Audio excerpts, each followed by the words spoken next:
Good morning, student. Welcome in the mathematics class. Student, today we are going to learn example of integer for division. Means we are talking about the division property of integer. Our integer, how they are following the division property. Okay. For in the continuation of last class, we will continue 1.4 exercise and question number 5. So, before starting, we will discuss about the question. The question is, the temperature at 12 noon was 10 degrees Celsius above 0. Okay, the question is given, it is given to us temperature.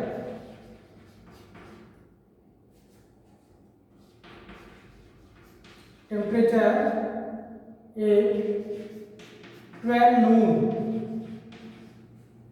was 10 degrees Celsius above 0.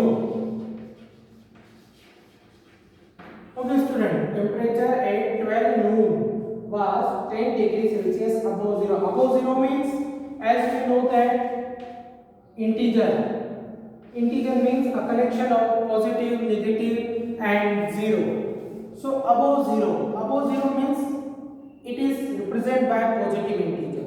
Okay, positive integer, 10 degrees Celsius above 0. So it means it can be written as plus 10 degrees Celsius. The second statement is, if it decrease at the rate of 2 degrees Celsius per hour, if it decrease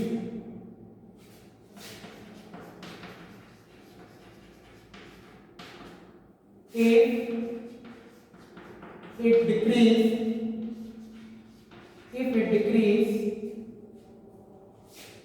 2 degrees Celsius per hour until midnight.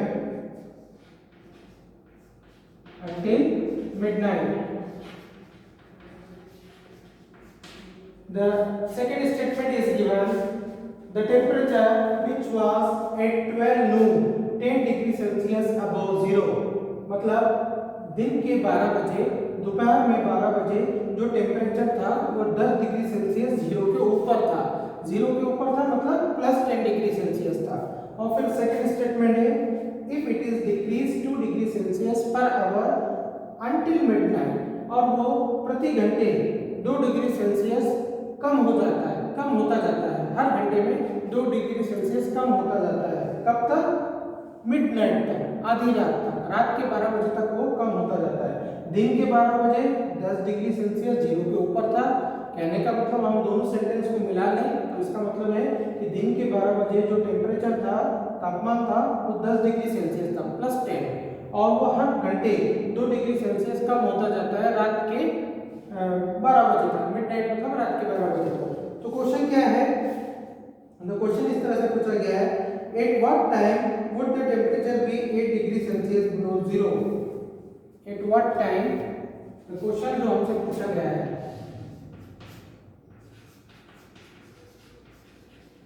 Eight what time temperature will be 8 degree Celsius below 0. Temperature will be 8 degree Celsius below 0. ये आपसे पहला question दिया है, ये दो information के आधार पर हमसे पहला क्वेश्चन ऐसा पूछा गया है, at what time temperature will be 8 degree Celsius below 0, किस समय टेम्परेचर जो है 0 डिग्री से 8 डिग्री कम हो जाएगा, मतलब बिलो 0 मतलब माइनस 8 डिग्री हो जाएगा। Below 0 means 8 degree, minus 8 degree. So plus 10 से माइनस 8 होने में कितना समय लगेगा? Eight what time temperature will be 8 degree Celsius below 0। अब हम लोग समझते हैं, इसको इस तरह से लिख लेते हैं। देखिए 12 नून, आपका टेम्परेचर कितना था? 12 नून पे आपका टेम्परेचर था 10 डिग्री सेल्सियस अबव 0, मतलब प्लस 10। फिर हर घंटे, उसके बाद हर घंटे 1 PM कितना हो जाएगा? ये कम हो जाएगा 2 degree Celsius, 8 degree Celsius. PM, फिर कितना हो जाएगा, ये हो जाएगा आपका 6 degree Celsius. This is the one method by which you can obtain the answer plus 4 degree Celsius. Okay, then 4 p.m. we can do 2 degree Celsius, and then 5 p.m. it is 0 degree Celsius. ठीक है, हर घंटे 2 degree Celsius कम होता जाता है। 12 से 1 बजे 2 degree से कम हो गया 8 डिग्री सेल्सियस, फिर 1 से 2 बजे तक 1 घंटे में फिर से 2 डिग्री सेल्सियस कम हो गया। तो इस तरह से ये कम होता चला जाएगा। ठीक है, तो आपको ये पता होना चाहिए वो क्या पूछ रहा है कि -8 कब आएगा। इसी तरह से हम लोग चलते जाएं तो -8 डिग्री सेल्सियस कितने बजे आएगा, कौन से टाइम पे आएगा, तो हम लोग क्या करेंगे, तो हमें क्या पता होना चाहिए। इस क्वेश्चन को सॉल्व करने के लिए हमें इन दोनों नंबर के बीच का डिफरेंस पता होना जरूरी है। ठीक है, हमें ये पता होना जरूरी है कि +10 और -8 में कितने डिग्री का फर्क है, कितने डिग्री का अंतर है। जब ये अंतर हमें पता हो जाएगा तो उसको हम लोग 2 से डिवाइड कर देंगे। क्यों? क्योंकि हर घंटे में 2 डिग्री सेल्सियस कम होता है, तो कितने घंटे के बाद ये -8 हो जाएगा, तो उसके हिसाब से फिर हम लोग अपना आइडिया लगा सकते हैं। तो हमें क्या पता होना चाहिए कि वो +10 था और फिर -8 हो गया, तो +10 और -8 के बीच में कितना डिफरेंस है, सबसे पहले तो हम लोग ये देखेंगे। ओके स्टूडेंट, सो मैं इस साइड रफ कर देता हूँ।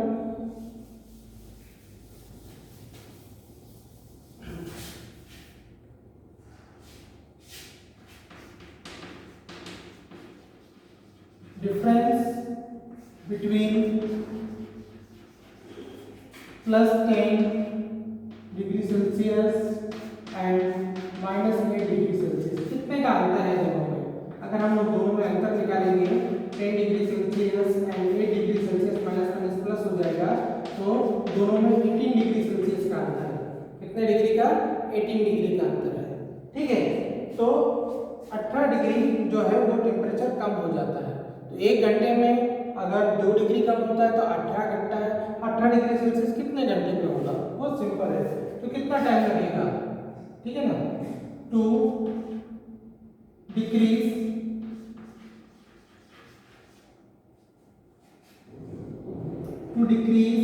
18 degree Celsius, how many hour will be needed, hours will be needed, hours will be कितने हो जाएंगे 18 डिवाइडेड बाय 2 से हमने क्यों डिवाइड किया, क्योंकि हर घंटे 2 से कम होता है। तो हमें कितने घंटे में to decrease 18 degree Celsius hours will be, ठीक है, to decrease 18 degree Celsius hours will be, how many hours, so 2 1 2 2 9 18, 9 hours is required. How many hours, 9 hours. मतलब हम लोग 12 से स्टार्ट करेंगे, 12 नून से स्टार्ट करेंगे, 12 नून से स्टार्ट करेंगे। देखिए 1 पे आ गए तो 1 आवर, 2 पे आ गए तो 2 आवर हो गया, यहाँ से यहाँ तक 1 आवर 2 आवर। तो इसी टाइप से जब हम लोग 9 पे जाएंगे तो 9 आवर हो जाएंगे, और 9 आवर में हमारा जो टेम्परेचर है वो कितना हो जाएगा, -8 डिग्री सेल्सियस हो जाएगा। ये एक मेथड है। Okay student, this is one of the method by which you can obtain. आप लोग सीधे भी जा सकते हैं, अगर आपको लगता है कि ये निकालने में भी ज़्यादा टाइम लगता है तो आप सिंपल यही टेबल, वर्टिकल टेबल जो है इस टाइप से बना के भी आप डायरेक्ट आंसर निकाल सकते हैं। जैसे हम लोग 0 तक तो पहुंच ही गए थे, अब 0 के बाद ये -8 तक जाएंगे, हर वक्त आप 1 घंटा बढ़ाते जाएंगे और डायरेक्ट आप आंसर तक पहुंच जाएंगे। 5 बजे 0 डिग्री सेल्सियस है, फिर 6 बजे कितना हो जाएगा -2, 7 बजे कितना हो जाएगा -4, ठीक है, 8 बजे कितना हो जाएगा -6, और 9 बजे कितना हो जाएगा -8। तो आप डायरेक्ट इस तरह से भी आंसर पे पहुंच सकते हैं, और या फिर इस तरह से भी आंसर निकाल सकते हैं। आप क्या कर सकते हैं, इस तरह से आप सिंपल लिख लेंगे। अगर आपको ये ज़्यादा इजी लगता है तो आप ये मेथड फॉलो कीजिए, अगर दूसरी मेथड आपको कन्वीनियंट लगती है तो आप दूसरी मेथड फॉलो कर सकते हैं। दूसरी मेथड में हमने क्या किया था, ये सिंपल कॉन्सेप्ट है, हम लोग लिखते गए, 2 कम करते गए, ठीक है, 1 घंटा बढ़ाते गए और 2 डिग्री कम करते गए, तब तक कम करते गए जब तक हमें -8 डिग्री नहीं मिल गया। तो -8 डिग्री हमें कब मिल जाएगा, 9 PM पे, रात के 9 बजे हमें -8 मिल जाएगा। दूसरा तरीका है कि दिन के 12 बजे 10 डिग्री सेल्सियस था, +10 डिग्री सेल्सियस था। अब वो पूछ रहा है कि कितने बजे ये जो है -8 हो जाएगा, और हम जानते हैं कि हर घंटे 2 डिग्री कम हो रहा है। तो सबसे पहले तो हम लोग ये निकालेंगे कि टेम्परेचर में डिफरेंस कितना है +10 और -8 में। ठीक है, तो +10 और -8 में जो डिफरेंस था वो कितने डिग्री सेल्सियस का था, 18 डिग्री का। अब 18 डिग्री से टेम्परेचर कम हो रहा है, और हम जानते हैं कि हर घंटे 2 डिग्री कम हो रहा है, तो हम लोग 2 से डिवाइड कर देंगे 18 डिग्री सेल्सियस को, तो वो आ जाएगा 9 आवर्स, मतलब 9 घंटे बाद जो है टेम्परेचर कितना हो जाएगा, -8 हो जाएगा। तो अब डायरेक्ट 12 के बाद 9 घंटे मतलब रात के 9। ठीक है, तो इस तरह से ये सेकंड मेथड है। तो 2 तरीके से आप इसको अंडरस्टैंड कर सकते हैं, आप चाहे तो ऐसा भी लिख सकते हैं, चाहे ऐसा भी लिख सकते हैं, दोनों ही कंडीशन में आपका आंसर करेक्ट है। ओके स्टूडेंट, सो ये था पहला पार्ट क्वेश्चन का। अब हम लोग जो है इसमें और क्या पूछा गया है additional, what would be the temperature in midnight. अब इसी तरह से अगर 9 बजे हमने निकाल दिया कि रात के 9 बजे जो टेम्परेचर है वो कितना है, रात के 9 बजे जो टेम्परेचर है वो -8 डिग्री सेल्सियस है। अब 9 बजे -8 है, हर घंटे 2 डिग्री कम हो रहा है, तो रात के 12 बजे कितना होगा। तो सीधी सी बात है, अब 9 से 12 कितने घंटे होते हैं, 3 घंटे होते हैं। 9 to 10, 10 to 11, 11 to 12, 3 घंटे। तो 3 घंटे में और 6 डिग्री कम हो जाएगा, तो -8 से और कितना कम हो जाएगा, -10, -12, -14, कितना हो जाएगा, -14 तक चला जाएगा। ठीक है, तो ये अटैच क्वेश्चन था। आप इसी को अगर हम लोग कंटिन्यू करते हैं, जैसे 9 PM पे ये जो सेकंड पार्ट है क्वेश्चन का, हमें रात के 12 बजे तक जाना है, तो 9 PM पे जो ये टेम्परेचर आपका था कितना था, -8 डिग्री सेल्सियस, ये हमने निकाला फ्रॉम प्रीवियस, ठीक है, फ्रॉम अबव आंसर। जो ऊपर हमने सॉल्व किया उस आंसर से हमें ये पता पड़ा कि 9 बजे जो है टेम्परेचर -8 था। अब हर घंटे 2 डिग्री कम होता है, तो 10 PM कितना हो जाएगा, ठीक है, और कम हो जाएगा 2 डिग्री से। ठीक है, फिर 11 PM कितना हो जाएगा, ये हो जाएगा -12 डिग्री सेल्सियस, और 12 PM कितना हो जाएगा, तो 12 PM ये आपका हो जाएगा -14 degree Celsius. 12 PM sorry 12 midnight, ये हो जाएगा आपका मिडनाइट, मिडनाइट आधी रात। 12 नून मतलब दोपहर, दोपहर का समय, दिन का समय। मिडनाइट मतलब रात के 12 बजे, तो रात के 12 बजे में कितना हो जाएगा, -14 डिग्री सेल्सियस। ये आपके सेकंड क्वेश्चन का आंसर है। ओके स्टूडेंट, चलिए अब हम लोग चलते हैं दूसरे क्वेश्चन की तरफ।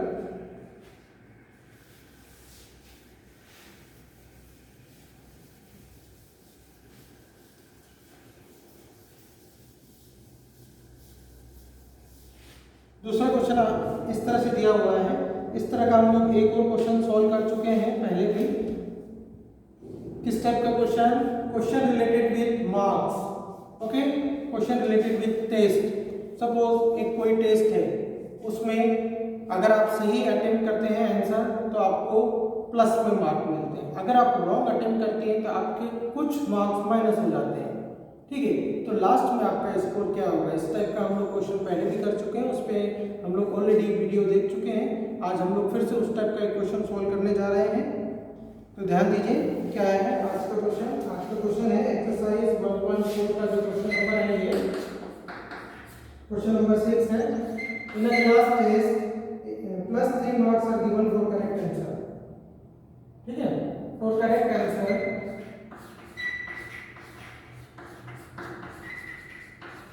for correct answers marks given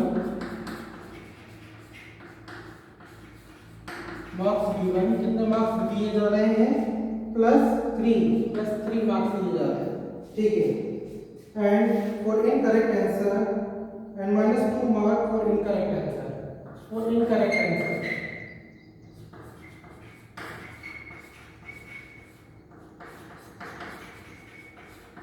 for incorrect answers marks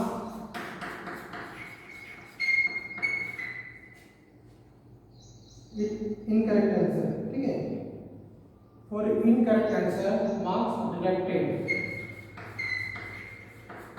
कितने मार्क्स काटे जाएंगे आपके? आपके -2 मार्क्स काटे जाएंगे। And for not attempting any question and no marks for not attempt.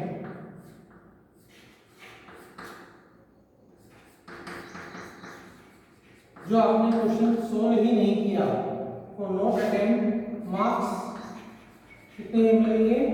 0। ठीक है। अगर आप सही आंसर अटेम्प्ट करते हैं तो आपको +3 मिलेंगे। अगर आपने गलत आंसर चूज किया तो आपके डिडक्ट मतलब कम हो जाएंगे -2। और आपने कोई भी आंसर जो है अटेम्प्ट नहीं किया, उसको खाली छोड़ दिया है, for not attempt any answer, not attempt any answer. ठीक है। क्या मार्क देंगे? अगर आप कोई भी आंसर अटेम्प्ट नहीं करते तो आपको 0 मार्क्स मिलेंगे। सही अटेम्प्ट करते हैं +3, गलत अटेम्प्ट करते हैं आपके -2 कम हो जाएंगे -2। और अगर आप कोई क्वेश्चन अटेम्प्ट नहीं करते, खाली छोड़ देते हैं, तो उसके लिए आपको 0 मार्क्स मिलेंगे। तो ये आपकी इंफॉर्मेशन है। इस इंफॉर्मेशन के आधार पर आपको क्वेश्चन पूछा जाएगा और आपको उसका आंसर देना है। तो पहला क्वेश्चन जो उन्होंने पूछा है, क्या कुछ क्वेश्चन पूछा है?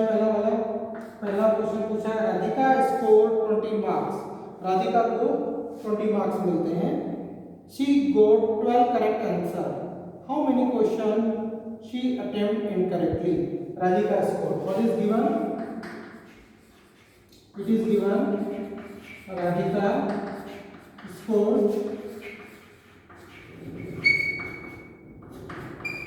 20 मार्क्स। उसको 20 मार्क्स मिलते हैं। 20 मार्क्स मिलते हैं मतलब ये उसका फाइनल स्कोर है। इसमें से गलत वाले डिडक्ट हो गए होंगे और नॉट अटेम्प्ट के लिए 0 मिला होगा।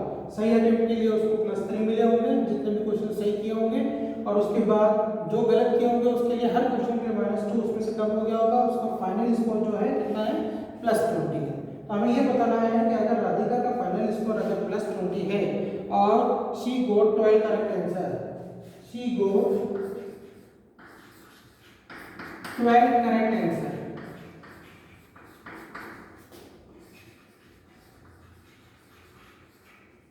उसके 12 क्वेश्चन सही है। अगर 12 क्वेश्चन सही है, एक क्वेश्चन के लिए 3 मार्क्स मिलते हैं, तो 12 क्वेश्चन के लिए उसको कितने मार्क्स मिलना चाहिए? Marks for 12 correct answer. ठीक है। Marks for 12 correct answer.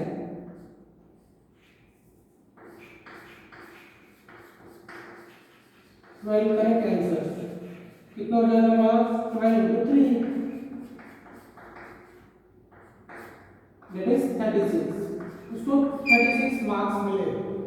ठीक है। करेक्ट आंसर के लिए कितने मार्क्स मिले? 36 marks she got. This is +3। ठीक है। This is +3। एक सही आंसर के लिए 3 मार्क्स, तो 12 करेक्ट आंसर के लिए उसको कितने मिलेंगे? 36 मार्क्स मिलेंगे। Okay. How many question she attempt incorrectly. अब हमसे क्वेश्चन पूछा गया है, हाउ मेनी क्वेश्चंस। पहला क्वेश्चन जो आपको पूछा गया है, how many questions she attempt incorrectly. ठीक, ये आपका क्वेश्चन है। How many question she attempt incorrectly. ठीक है। अभी आपको क्वेश्चन समझ में आ गया होगा। ये तो इंफॉर्मेशन थी क्वेश्चन की। सही आंसर के लिए 3, गलत आंसर के लिए -2 और आंसर अटेम्प्ट नहीं करने के लिए 0। उसके बाद हमसे क्वेश्चन पूछा गया कि राधिका का फाइनल स्कोर 20 है, उसको 20 मार्क्स मिलते हैं, 20 मार्क्स मिलते हैं, लेकिन वो 12 आंसर सही करती है, फिर भी उसको 20 मिलते हैं। लेकिन 12 आंसर सही करने के लिए उसको 36 मार्क्स मिलना चाहिए थे, लेकिन उसको मिले कितने? 20। तो डिफरेंस कितना है? हम लोग डिफरेंस निकालेंगे। डिफरेंस तो मार्क्स में है, डिफरेंस कितना है मार्क्स में? 36 आना चाहिए था, लेकिन उसको मिले कितने? 20। मतलब डिफरेंस कितने का आ गया? 16 मार्क्स। कितने का डिफरेंस आ रहा है? 16। अगर उसने 12 आंसर सही किए, उसको 36 मिलने चाहिए थे, लेकिन उसको मिले कितने? 20। तो इन दोनों मार्क्स में जो उसको मिलना चाहिए था, लेकिन उसको जो मिला उसमें डिफरेंस कितने का आ रहा है? 16 मार्क्स का। और ये 16 मार्क्स का डिफरेंस क्यों आ रहा है? इसका मतलब कि उसने 16 मार्क्स के क्वेश्चन गलत किए होंगे। और एक गलत क्वेश्चन करने के लिए हमारे 2 नंबर डिडक्ट होते हैं। तो 16 जो मार्क्स है वो डिडक्ट होने के लिए हमें कितने क्वेश्चन गलत किए होंगे। So number of question incorrect, number of incorrect answer we can say number of incorrect answers, ये हो जाएगा आपका 16 डिवाइडेड बाय 2, क्योंकि दोनों मार्क में 16 का डिफरेंस है। और ये डिफरेंस क्यों आया, ये डिफरेंस आया गलत आंसर अटेम्प्ट करने के कारण। तो गलत आंसर कितने अटेम्प्ट गलत किए होंगे वो उसकी संख्या हम लोग कैसे निकालेंगे। हम जानते हैं कि एक क्वेश्चन गलत अटेम्प्ट करेंगे तो हमें 2 मार्क्स कम हो जाएंगे। तो 16 मार्क्स उसके कम हो गए हैं, डिफरेंस आ रहा है 16 मार्क्स का। तो 16 को हम लोग 2 से डिवाइड करेंगे, क्योंकि ये जो 16 है ये गलत होने के कारण डिडक्ट हुए हैं। तो 2 से डिवाइड करेंगे तो हमारा आंसर क्या आ जाएगा 8। मतलब 8 क्वेश्चन शी अटेम्प्टेड इनकरेक्टली। तो उसने 8 क्वेश्चन गलत किए और एक क्वेश्चन के 2 मार्क्स, तो 8 क्वेश्चन के 16 मार्क्स। तो 16 मार्क्स उसके 36 मार्क्स में से माइनस हो गए, इसीलिए उसका स्कोर कितना आया 20 आया। तो ये था इस क्वेश्चन का सॉल्यूशन। और इस टाइप के क्वेश्चन 7th क्लास में बहुत कॉमन है, पूछे जाते हैं इंटीजर चैप्टर में।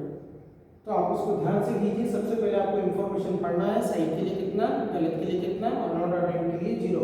हर क्वेश्चन के साथ ये कंडीशन बदल जाती है, कहीं +3 देते हैं, कहीं +4 देते हैं। तो आपको क्वेश्चन को बहुत ध्यान से पढ़ना है, उसके हिसाब से फिर आपको क्या करना है, जो भी आपको इन्फॉर्मेशन दी है उसको ढंग से रीड करके फिर उसका आंसर करना है। अब दूसरा क्वेश्चन है, दूसरे Mohini score -5 marks in test. अब दूसरी लड़की को केवल -5 मिलते हैं, ठीक है।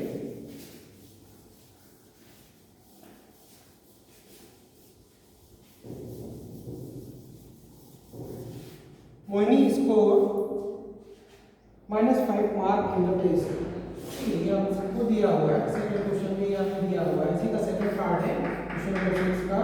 Mohini score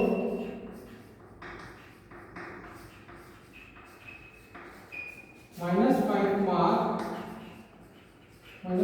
marks in test, ठीक है। -5 मार्क्स उसको टेस्ट में मिलते हैं, मतलब फाइनल है ये, -5 उसको मिलते हैं, -5 मिलते हैं। माइनस में मिला है, इसका क्या मतलब, इसका मतलब ये है कि उसको जो मिला होगा उससे ज़्यादा उसका माइनस हो गया, ठीक है। अगर उसको 10 मिला होगा लेकिन 10 की जगह उसने 15 मार्क्स उसका माइनस हो गए होंगे, इसीलिए ये -5 आया होगा। इस टाइप का कुछ हुआ है। अब वो एग्जैक्टली कितने मिले थे और कितने उसने गलत किए वो हमें निकालना पड़ेगा। अब उसमें क्या पूछ रहा है वो, शी गोट 7 करेक्ट आंसर, मतलब उसको 7 करेक्ट आंसर है, उसके बाद भी उसको -5 मिल रहा है। She got 7 correct answer, she got 7 correct answers, ठीक है। मार्क्स फॉर 7 करेक्ट आंसर, तो कितना मिलना चाहिए, marks for 7 correct answer,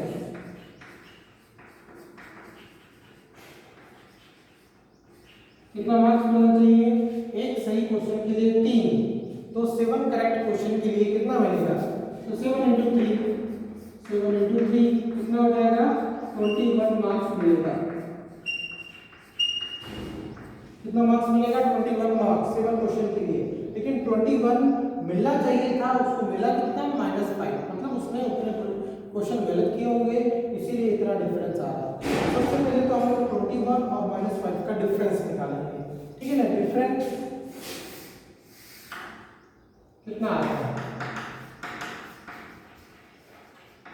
difference of marks,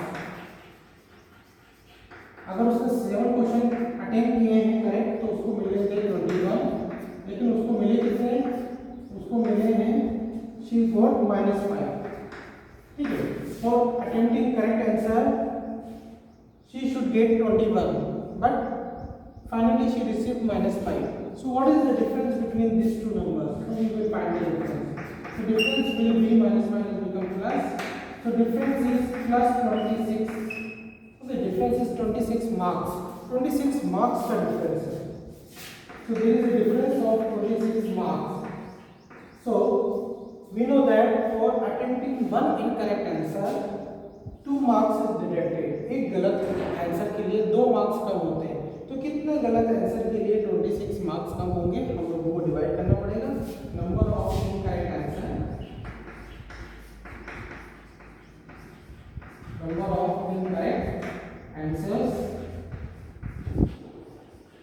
that is 26 divided by 2, that is 13। तो क्या आ जाएगा आपका 13 इनकरेक्ट आंसर।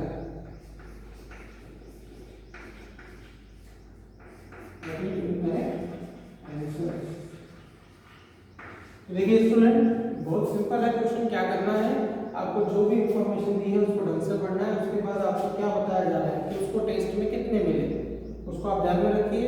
फिर उसने कितने सही किए, उसके सही अगर उसने 7 किए हैं तो 7 3 21, उसको 21 मिलना चाहिए थे अगर 7 क्वेश्चन करेक्ट किए, लेकिन फिर उसको -5 क्यों मिले।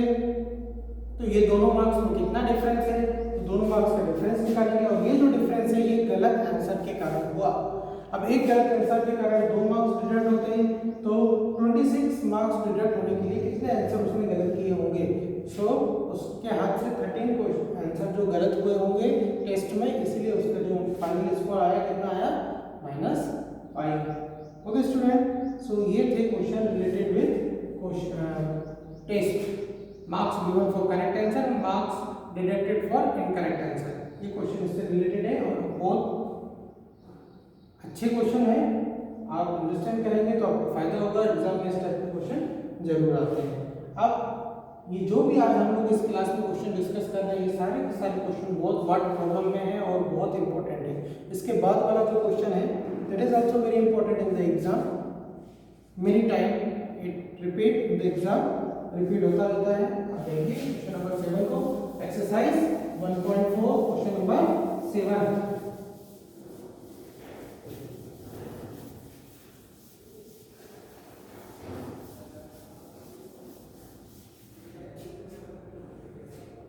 और कुछ स्टूडेंट जरूर ये बोल रहे होंगे सर हमने किसी और मेथड से किया, मतलब थिंकिंग का तरीका अलग हो सकता है।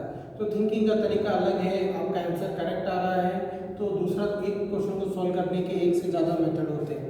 अगर आपको कुछ कन्फ्यूजन है, आपको लगता है मैंने जो किया वो भी सही है क्या, और आपको कुछ कन्फ्यूजन है तो आप व्हाट्सएप पे उसको पूछ सकते हैं कि सर ये मेरी मेथड करेक्ट है क्या। हम लोगों के थिंकिंग करने का जो है तरीका अलग अलग हो सकता है, मतलब एक क्वेश्चन को सॉल्व करने के बहुत सारे मेथड हो सकते हैं। Exercise 1.4 question number 7, the very important question of this exercise. For example, an elevator descends into a mine shaft at the rate of 6 meters per minute. Okay, and elevator descend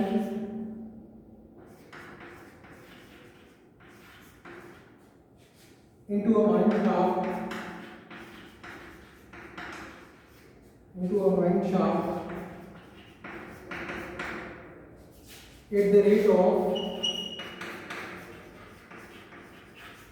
the rate of 6 meters per minute. Okay students, so first what is important? The important thing is we should understand the question. सबसे ज़्यादा important है कि हमें question समझ में आना चाहिए कि उसमें हमें क्या बताया जा रहा है।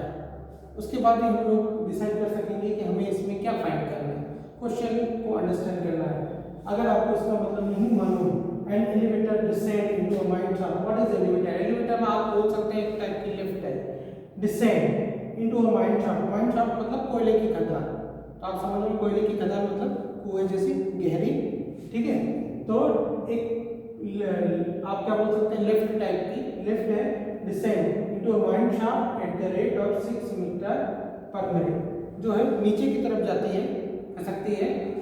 एक माइन शाफ्ट में कोयले की खदान में एक लिफ्ट ऊपर से नीचे की तरफ जाती है और उसकी जो स्पीड है कितनी है 6 मीटर पर मिनट, एक मिनट में 6 मीटर नीचे जाती है। ये जो है इंफॉर्मेशन दी हुई है। Elevator means left descend into, descend मतलब नीचे की तरफ जाना, इनटू अ माइन शाफ्ट कोयले की खदान में, और कौन सी स्पीड से 6 मीटर 6 मीटर 1 मिनट में, ठीक है। उसके बाद if the descent start from 10 meter above the ground, if the descent start from 10 meter above the ground,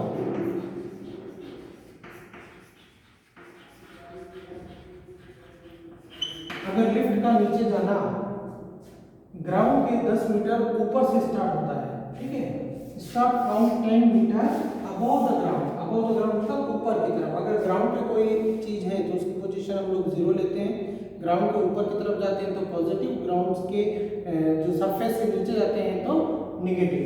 तो यहाँ पे क्या है, start from 10 meter above the ground, above the ground means +10, ठीक है, मीन्स +10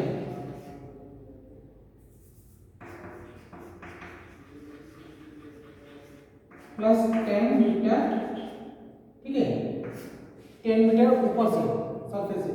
अब उसके बाद है how long will it take to reach 350। मैं आपको एक डायग्राम के हिसाब से बताता हूँ। ये है आपका ग्राउंड लेवल, और यहाँ पे आप यहाँ से ऊपर है दैट इज 10 मीटर, ये जो जगह है ये 10 मीटर है, जिसको हम लोग क्या बोलते हैं, अर्थ सरफेस को हम लोग 0 बोलते हैं। 0 से ऊपर जाएंगे पॉजिटिव, 0 से नीचे आएंगे नेगेटिव। और ये कितना नीचे जाता है, -350, और ये जाता है कितना नीचे, -350 मीटर। ये देखिए, ये ग्राउंड लेवल है, ग्राउंड लेवल है जिसको हम लोग 0 से रिप्रेजेंट करते हैं। ग्राउंड लेवल के ऊपर जाएंगे तो +10। तो यहाँ से कोई चीज जो है लिफ्ट स्टार्ट होती है, ठीक है, यहाँ से लिफ्ट स्टार्ट होती है और उसकी जो स्पीड है कितनी है, 6 मीटर पर मिनट, और यहाँ से लेके यहाँ तक वो पहुँचती है। अब क्वेश्चन क्या दिया हुआ है, how long will it take to reach, कितना समय लगेगा। अगर 1 मिनट में 6 मीटर नीचे जाती है तो यहाँ से यहाँ तक फाइनल पोजीशन तक पहुंचने के लिए कितना टाइम लगेगा। सबसे पहले तो हमें ये पता होना चाहिए कि यहाँ से यहाँ तक का डिफरेंस कितना है। तो हम लोग जो है यहाँ से यहाँ तक का हम लोग डिफरेंस निकालेंगे। We will find out the difference of starting and end point. Okay, so what is the difference between the starting and end point?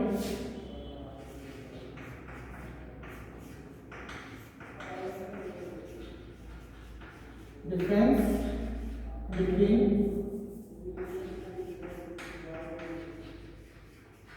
starting and end point.